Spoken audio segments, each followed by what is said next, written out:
आज मैं ये यहाँ पे बात करने नहीं आया कि इसमें हमारे पास ये लिस्ट है जिससे पता चलता है कि एसएससी सीजीएल का जो रिजल्ट आया उसमें स्कैम हुआ है। हम केवल ये बात करना चाहते हैं कि स्कैम किस लेवल पर हो सकता है, उसका एग्जाम्पल आपने देख लिया। लेकिन इससे सबसे ज़्यादा जो प्रभावित बच्चे हैं वो, और जिनसे वो बच्चे प्रभावित होते हैं, उन टीचरों के जो स्टैंड हैं वो तुरंत क्या हो जाते हैं, समय के साथ बदल जाते हैं। पहले ये क्या था, एक पूरा स्कैम लग रहा था, उसके बाद कुछ टीचरों के द्वारा ये प्रस्तुत किया गया कि ये स्कैम नहीं है,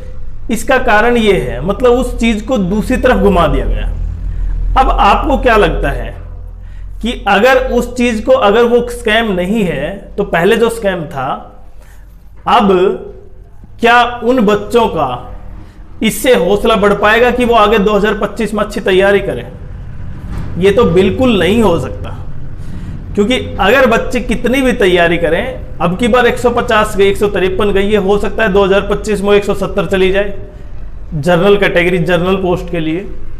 और वो फिर इसलिए 20 नंबर और पीछे रह जाए। अब वो 2025 में 153 नंबर ले भी ले तो 2025 में वो 20 नंबर और कम रह जाएंगे। हो सकता है कट ऑफ उससे भी ज़्यादा चली जाए, और हो सकता है कट ऑफ 200 भी चली जाए कभी।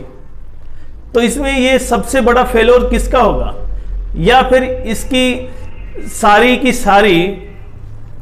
इस वजह से होगा कि बच्चे ज़्यादा योग्य हो गए, केवल 2 साल में बच्चे इतने ज़्यादा एक्सपर्ट हो गए, इतने कंटेंट मिल गए उनको, इतने अच्छे टीचर मिल गए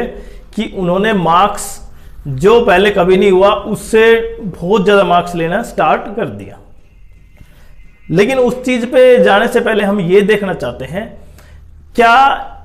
जो चीज़ दिखाई जा रही है उसके अलावा भी कोई एक पॉइंट है जिसको सबसे ज़्यादा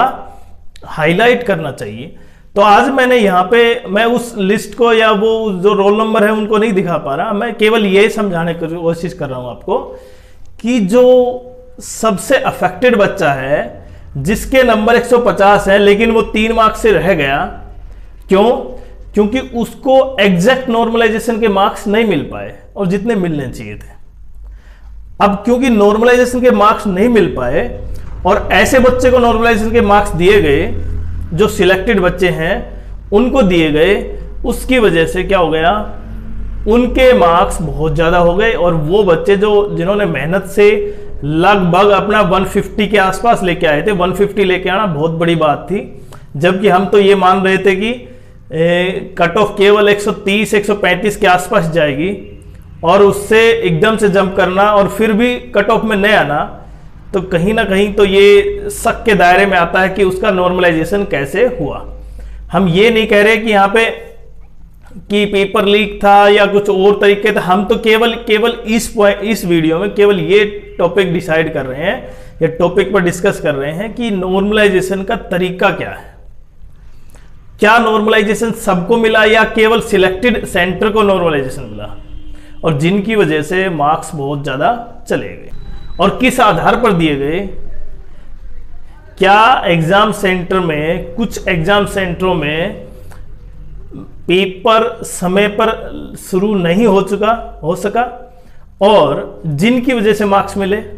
या कुछ और गलतियों की वजह से मार्क्स दिए गए? तो इन सब को देखो, ठीक करने का तरीका तो केवल मैं ही बता सकता हूं, ये तो गलत है, कोई भी बता सकता है। लेकिन मैं एक ये भी मान सकता हूं, अगर एसएससी रास्कोर डिस्क्लोज करे तो पता चल जाए किस बच्चे को कितने मार्क्स मिले हैं, किसके नॉर्मलाइजेशन के, और उससे आइडिया सा लग जाए कि इतने मार्क्स इस बच्चे को मिले हैं, इसलिए क्या हो गया, कट ऑफ इतनी ज्यादा गई, और उससे पता भी चले कि उस सेंटर में कहां पे कितने ज्यादा मार्क्स मिले हैं।